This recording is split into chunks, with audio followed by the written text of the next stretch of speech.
Now let's get down to the real business of the day, starting with our first guest, Mary Ikoku, Chief Executive Officer of the Access Media Group and Chairman, Media and Publicity Committee of Peace in the Southeast Project. Mary, who is a strong and credible advocate standing up for gender justice, democracy, humanity, and a peaceful Southeast, has joined us to look at progress recorded thus far with the Southeast Development Commission, which President Bola Ahmed Tinubu assented to on the 17th of July this year, 2024, even though the process to drafting the bill establishing the SEDC was vigorously pursued by Deputy Speaker of the House of Representatives, Honorable Benjamin Kalu, and his colleagues in the National Assembly. Well, good morning, Mary. Good to have you on the morning show. And thank you very much for joining us. Good morning, OJ. Good morning, Mary. Good morning, Steve. Now, good morning, Sheita. Good morning. Perfect. Now, the president last week announced new nominees for the Southeast Development Commission Board and replaced the commission's initial chairman, Emeka Atuma, with Dr. Emeka Nwogu. There's been reactions and allegations from disgruntled members of your party who say that the president jettisoned a list compiled by Southeast stakeholders for this new appointment without thorough consultation of stakeholders. Others allege that the Deputy Speaker of the House of Representatives, Benjamin Kalu, is responsible for producing this new list because he wants to hijack the commission. I'm sure you've heard all those allegations. First, what do you make of these new appointments by President Bola Ahmed Tinubu? And then the allegations. Secondly, do you believe that the new appointments align with the act that govern the commission and the vision to reposition the Southeast region for development? Oji, thank you very much. Yes, I've heard of all of these allegations, and isn't this something that it's very common, in our politics. When your politics is very highly monopolistic, this is the kind of thing that you see.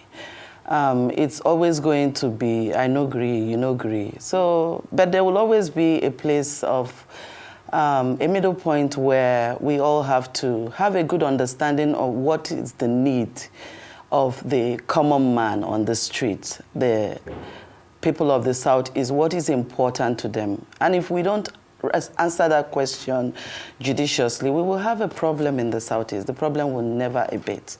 And coming to the question as to whether I agree, my opinion about the new list. Well, first of all, let's get something clear. The issue of appointing board and management of this commission is entrusted in the hands, solely on the hands of the President of the Federal Republic. Subject to confirmation by the Senate. So, and I don't think that has been flaunted in any way. The president deemed it necessary, and he has appointed the crop of people that he believes, and especially backed by the act setting up the commission. The act says that it has to be people of proven integrity, people who can, and they have to be appointed by the president. And that has happened.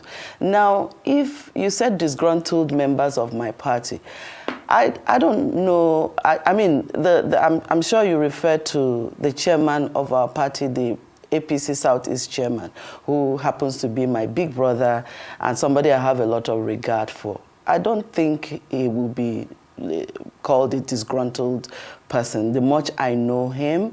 But I can say that maybe the first list that came out also addressed, needed to be tweaked. And that's why the president did what was only honorable.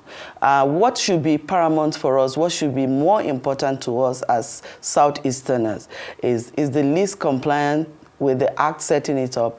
100% yes. Do we have men who can drive or steer the ship? Absolutely yes, because it doesn't also negate the fact that the first list also has some members of it who are equally eminently qualified to run the show. But I'm sure that the president must have very good reasons. And I don't believe that any member of my party would want to question the decision of the president, especially when that decision of the president is backed by the law. So if we even double down to the people who made the list, you can see, I mean, you're in the media, you can recall that there have been a lot of, how would I say, joy from many quarters. You know, you can see the news around people, organizations, Ohanese youths, even political parties rejoicing about the nominees. What that tells you is that the president has really done something good, something that the Southeasterners are very proud of and happy about. And in this kind of circumstances, you will always have people who will not agree with it and people who will rejoice at it. But what is the overall? What is the overall pulse of the people? I think the people are happy with the president, and that is what counts the most. And when people talk about power tussle, I tend to really shake, because the allegation is that critical members of stakeholders came together and collated a list and endorsed and signed it off. It will be very, very concerning to me, really, to understand how can these critical stakeholders that came together, how did it exclude a person like the Deputy Speaker of the House of Representatives? Because if you begin to talk about critical stakeholders, I don't know how those stakeholders that made that first list will exclude a person who it was in the first place, vigorously, with his colleagues in the National Assembly, made sure that this list got all that it needed, and made sure that they drove it, you know, denying themselves of other perks that could come to them, just to make sure that the Southeast rehabilitation, reconstruction, and reintegration makes it that it takes effect through this commission. So having a stakeholder collate a list and excludes a person like the Deputy Speaker, it beggars the question as what kind of quality of stakeholders are really the ones you know, making the case or advocating for us in the Southeast. I will be very concerned. Not just the Deputy Speaker, it says also the governors of the Southeast. That is very, very important to have stakeholders come together. But let their stakeholders be expanded to really include those who truly and really have the party at heart, those people who have strong level of believability even in the Southeast, people of good, you know, character and proven integrity as the Act has established. So for me, that is one major concern that I have. And the second concern that I have is how are we now beginning to appropriate for ourselves how formation of a board should come as against what the Act says. So that would be my first submission to that particular issue. All right, thank you, Mary. Thanks for the initial highlights. But I think that what you have carefully avoided is the deeper politics that is not just playing out, but that may also play out. And now that we have nominees, now that a board will be formed, and of course the commission will work with the new ministry, the Regional Development Ministry. I think what you have avoided so far is the politics between the Deputy Speaker, Ben Kalu, and of course the Imo State Governor, Hope Uzodinma, who many people in your party think is the rightful leader of the party within the Southeast. So I don't know if you want to speak to the politics of that, the jostling between the two camps, and how you think that that might affect the functionality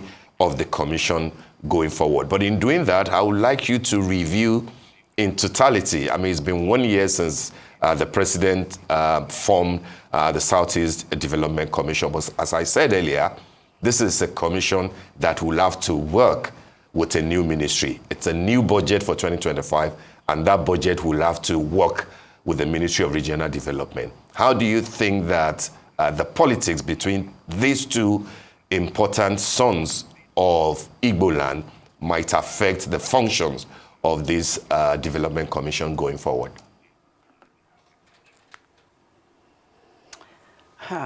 Thank you very much, Steve.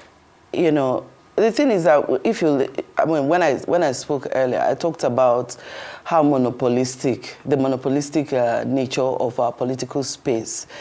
I think that sometimes it is really about people making up or creating a war where there is none. Governor Hope Uzodimma, that I know, is a man who has been, spreading his wings and, carrying people in the Southeast, especially as he leads the Governors Forum and also may lead the Southeast Governors. And of course, it's a very interesting to know that he is a leader. Nobody can take that away from him. And when I talk about expansion of leadership, the Deputy Speaker on his own, if you look at even the hierarchy, while the Deputy Speaker is also an outstanding leader in his own right, somebody who is the Deputy Speaker of the House of Representatives, is by no means a stakeholder that you can not consult in a commission of this nature. So whether that consultation did take place, I don't know. First, when you understand that I am not, I think some of these questions may be better addressed by the spokespersons of the two individuals you talked about, the Deputy Speaker and Governor Hope. But these are two well-respected, illustrious sons of the Southeast and people that we are very happy to follow as our leaders. But we must not try to, for any reason, make it seem as if it's a tussle between one man and another. It is actually a fight for the soul of the Southeast. This is how I see it. It is a fight, it is a struggle for the development of the region. Anybody making it anything else is really not in the interest of the region. Anything you see the Deputy Speaker do is about development of the region. And whatever you see the Governor Hope also fight, it will also be about the development of the region. Except there's something personal. That's where that will be above my paycheck, because I am not them. I don't know their personal ulterior motives of these leaders. But when it comes to the issue of Southeast Development Commission, I can attest that from the get-go, the role of the Deputy Speaker hasn't been hidden. The role he played, even in vigorously making sure, sponsoring the bill. This bill, by the way, this isn't the first time the National Assembly has put that bill forward.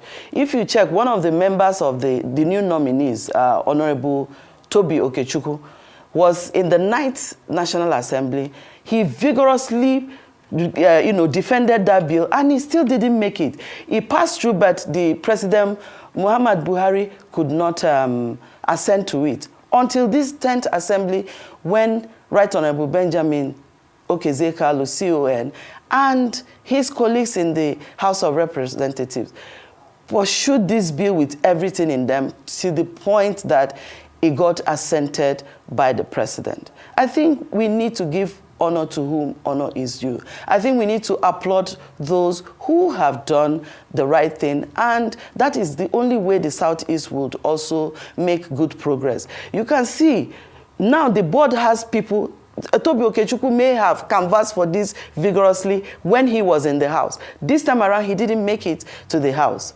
But he's around still finding a way to make sure this development commission became a reality. And I'm happy that the president found him worthy to be on that board. So he will continue what he started canvassing for when he had the power to. Now, also looking at that list, you see somebody like Dr. Emeka Nwogu as chairman of the commission. There's nothing wrong having people, this is why you saw the level of joy that came forth when that list was announced by the president. That is why you saw people, members of the Southeast region, thanking the president, because for them, it's like, hey, he's done it, and he's done it well. Putting people who, rejigging the list. The list still has a combination of those in the first list, and they only tweaked the list. It's not like the list was completely changed. No. So when allegations like this come, it's also the duty of the media to make sure that things are put in the right perspective. So to say that was the act carefully in compliance with the act, yes.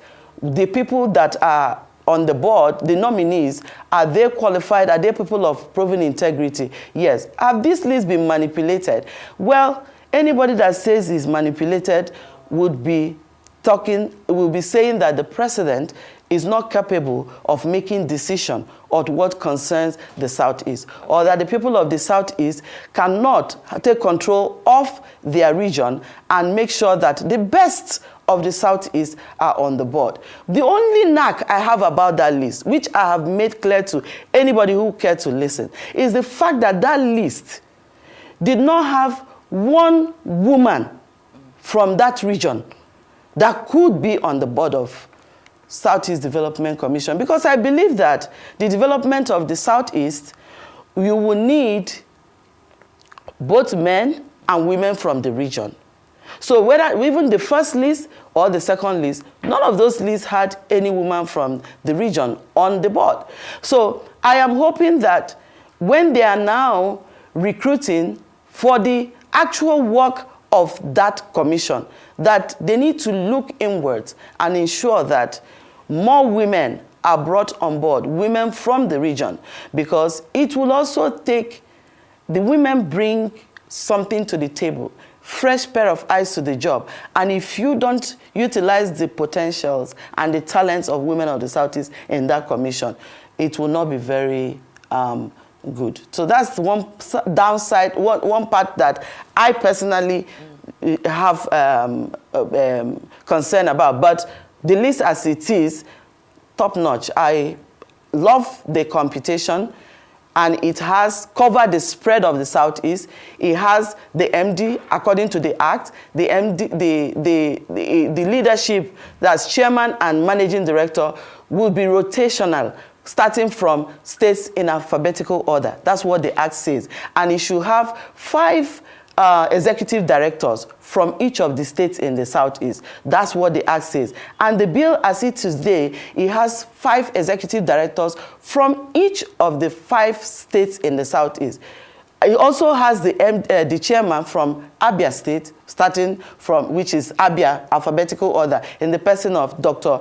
Emeka Nwogu, former Minister of the Federal Republic of Nigeria, a 2-time Revenue Mobilization Board member, and the local government chairman. This is a professional of no mean repute. So when you have people like this, and then the director, executive director of finance, who is Honorable Stanley Ohajiruka, was a former speaker of Abia House of Assembly, 2-time House of Representative member, a real estate professional, financial advocacy. So people like this, then you saw Honorable Toby Okechukwu. In Imo State, we have Clifford Obede as Executive Director, Infrastructure. In Ebonyi State, we have...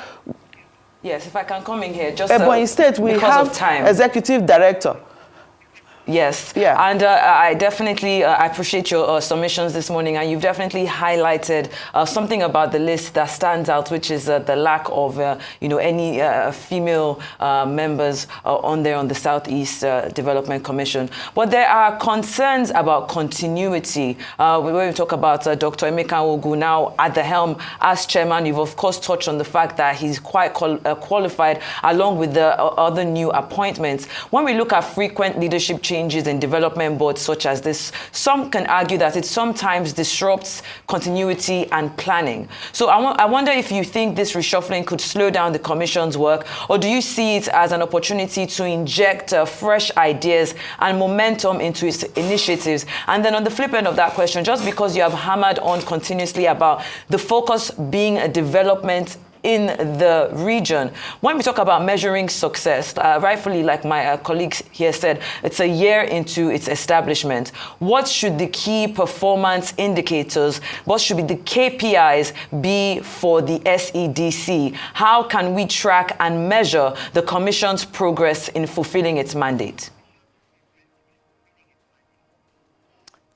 That's a very important question, and I'm happy you touched on that.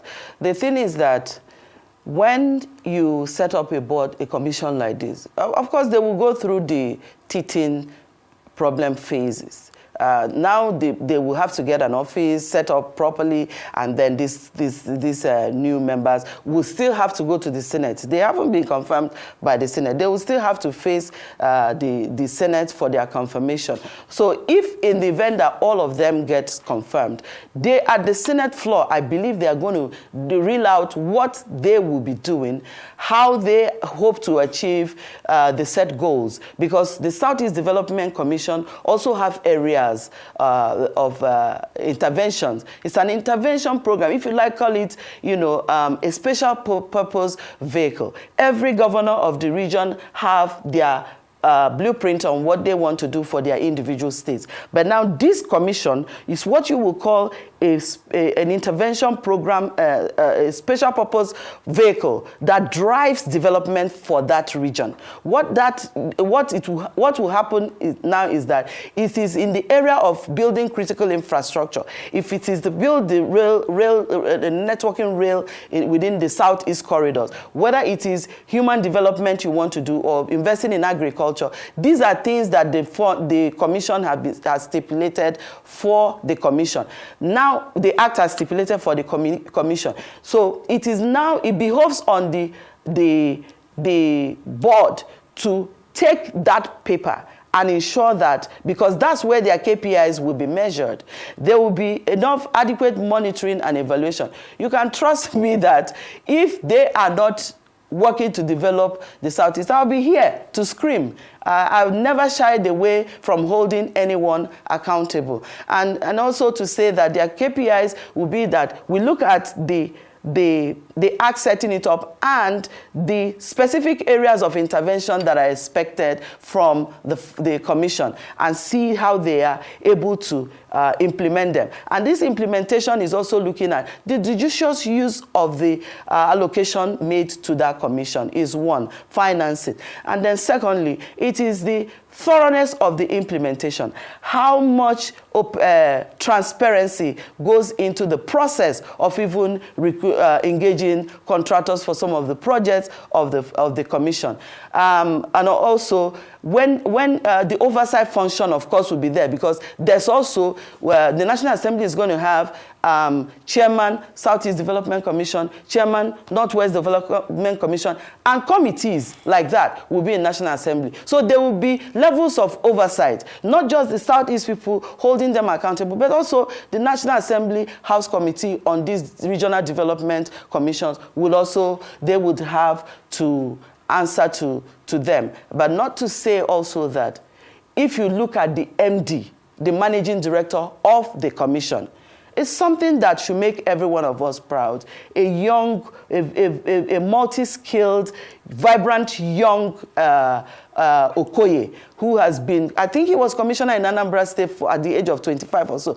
He was the youngest commissioner at the time. I am so happy that the president gave that young man the opportunity to be the managing director of the board. Dr. Emeka Nwogu will chair the board. It's not an executive position, but you know that the MD himself is a very thoroughbred professional that will drive the correct kind of change that we expect from the commission. I'm overly very happy and excited to see what will come out of this. But I know that even in line with the work we do at Peace in Southeast Project, it gives me joy that the Southeast Development Commission is coming at a time like this, when Peace in Southeast Project is just about 29th of this December will be 1 year of its unveiling. So these are some of it kick-started a conversation towards this. And I'm happy that it's gaining ground and the commission is here today. And everyone should really be happy. I have no doubt that it is for the development of the region, and that's what you can. So the altruism of it, altruistic leadership, and people who will be able to run the affairs of the commission, not just the board, but also staff and members of the team that will do the day-to-day running of the commission is also very important. All right, Mary, as we begin to wrap up, I would like to throw in two questions very briefly so that you can address them. You've mentioned that project that is important to you, Peace in the Southeast Project. It's almost a year into it now. I'd like you to highlight for us if there have been successes that people can track. I know that Enugu State, for example, has demonstrated capacity in terms of, going against the tide of those who people say they want to lock down the Southeast, particularly on Mondays. What are the success stories so far? Will Southeast be saved this Yuletide season for those who will be returning home, who will be coming back, to the village, as they say, either from Lagos or Abuja or Port Harcourt, or even from abroad? What are the safety measures that your project will ensure for them? And then secondly, I know that you are from Abia, but then there are murmurings about the fact that less than 1 year into the governorship election in Anambra State, APC, your party, does not seem to have settled down for a candidate that will run against the incumbent, Professor Soludo. Are we to assume that there might not be an APC candidate, or it looks like Mr. Soludo will get a second term at the expense of your party? Your quick responses, please.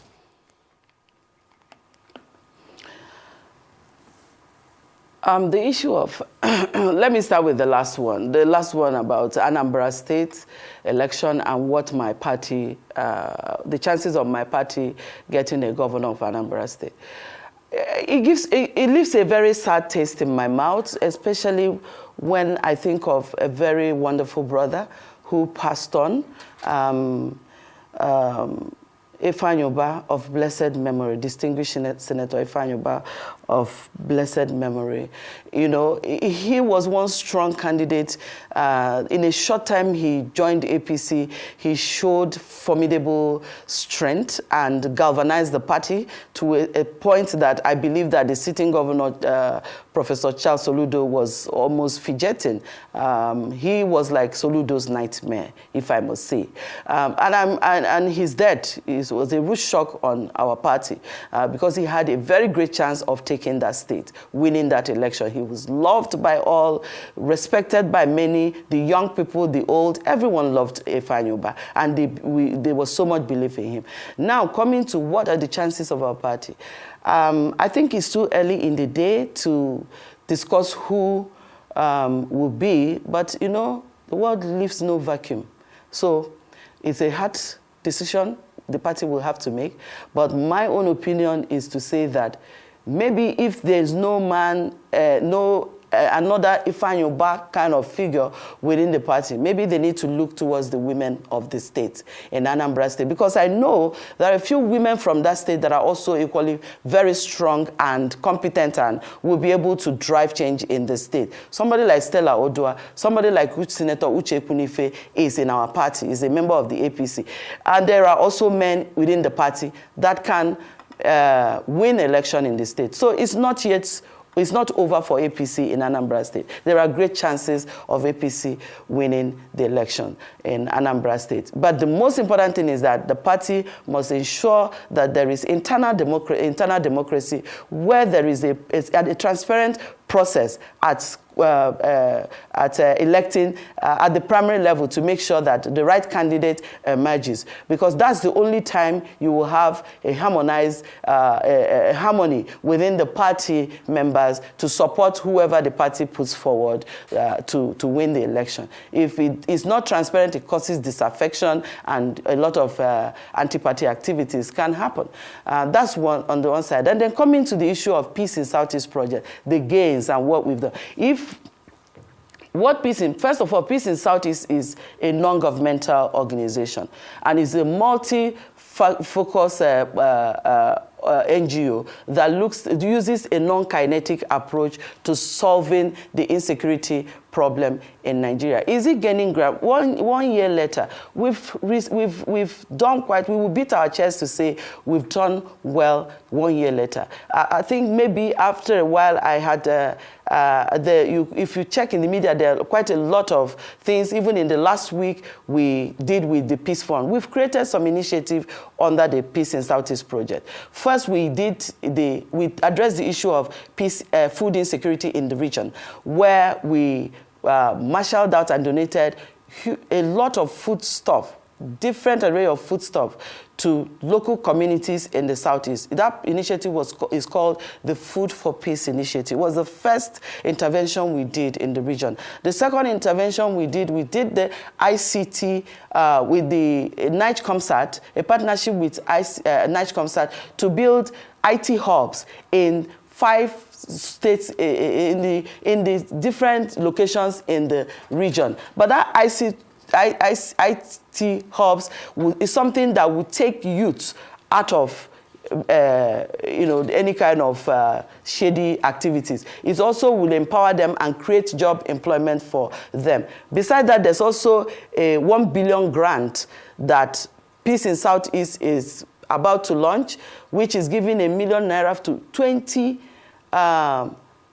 youths in each of the southeastern states in the first pilot of it. Is already in the works, and the call to apply is already out. Then we have the peace education for peace. So everything that Peace in Southeast does is consistent with the thematic areas that we have. Well, one of the other thematic areas that we have, which is in the area that relates to this Southeast Development Commission, is the area of the 3R, the reconstruction, rehabilitation, and reintegration of the rebuilding of the Southeast. What we've done in that area now, up to the last week, we have invested 37 million naira. We had donated 37 million naira to widows and families of police officers that were killed in the line of duty in the Southeast. We went to Abia, Imo, Anambra, Enugu, and Ebonyi State.